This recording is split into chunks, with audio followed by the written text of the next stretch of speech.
Girls here. Thanks for coming on today's episode. This week, like every week, I'll be talking about natural living and healthy tips that will get you to rethink how you live and what products or habits you can easily change to better your life. So let's get started. Hey everyone, and welcome to this week's Urban Wisdom. Well, before we begin, I'm visiting family, so that's why this is a little late. So apologies on that, but also my youngest daughter is celebrating her second birthday. So sometimes you just have to take those moments and celebrate. Well, let's get into our topic, which is easy homemade peasant bread. And you guys, I did this weekend. We had a big bowl of, or a big pot of chili, this easy peasant bread, and it was so delicious. This is a kind of bread where it's nice and moist on the inside with just that little bit of chewy on the outside. Now, since people are cooped up too, learning new skills and doing more things from scratch, I thought it would be a great time to share this particular recipe. My grandmother, a wonderful woman and an absolutely tremendous cook, shared it with me, so I knew it was a keeper. Anything she bakes or cooks turns into this flavorful experience that sends your taste buds on overdrive and your whole dining experience worth every bite. And I am not being dramatic, you guys. Now remember, flavor has nothing to do with complex recipes. Flavor is ingredients and how they come together. So here it is, you guys, easy peasant bread. Your ingredients are 4 cups of flour, 2 teaspoons of salt, 2 teaspoons of sugar, 1 packet instant yeast. You can also use active dry yeast, but it will take a little longer to rise. And then 2 cups lukewarm water. Now directions. In a large bowl, you want to whisk together the flour, salt, sugar, and yeast.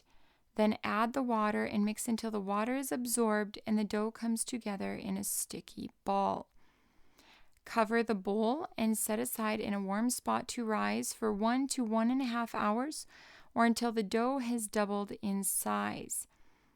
Then place a rack in the lower third of the oven and place it to 425 degrees Fahrenheit. You want to use butter to generously grease 2 1-quart oven-safe bowls or a 3-quart casserole dish for 1 large loaf. And you guys, if you go to heatherearls.com/ I think I have it under easy peasant bread or peasant bread. I did the one where it was just the one big loaf, and you can see all the pictures on there. Okay, after you have greased your casserole dish, use 2 forks to deflate the easy peasant dough, which has risen to double in size, by releasing it from the sides of the bowl and pulling it toward the center. Rotate the bowl as you deflate, turning the mass into a rough ball. Again, I have pictures for all of this, okay? Then to make a single large loaf, pick up the mixing bowl, turn it over, and plop the dough into the larger casserole dish. To make 2 small loaves, use your fork to separate the dough down the center. Then divide it into 2 equal pieces. Use the fork to lift each half of the dough into the prepared bowls. If the dough is wet and hard to handle, lightly grease your hands and transfer each half to a bowl. Now don't cover the dough. You want to let it rise again on the countertop in a warm spot for 10 to 20 minutes until the top of the dough just crests the rim of the small bowl or is almost doubled in the larger casserole dish.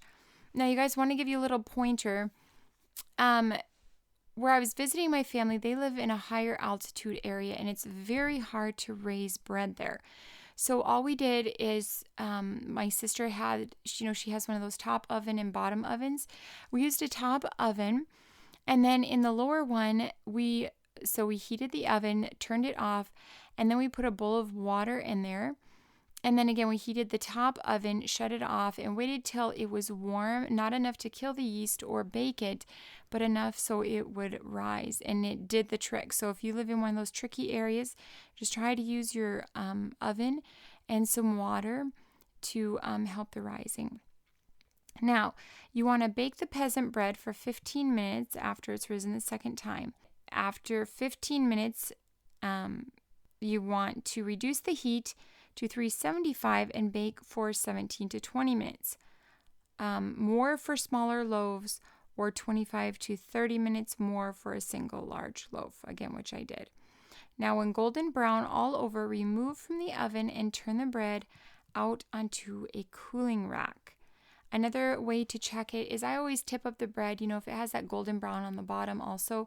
And then when you flick bread with the middle finger and your thumb, it should have a hollow sound when it is cooked on the inside. Those are a couple pointers. Now, you guys, you can store this bread well wrapped at room temperature for several days or freeze for longer storage. And that's all there is to it. It's simple yet very satisfying. All right, you guys, I hope you have a healthy week, and be sure to let me know how your easy peasant bread turns out. And again, thanks for understanding about this podcast being a little late, but my little rosebud had a tremendous birthday, so it was worth it. Love you guys. Talk to you next week. Thanks for listening to today's episode of Urban Wisdom and Natural Living. Tune in next week where I'll broadcast live every Monday morning at 8 a.m.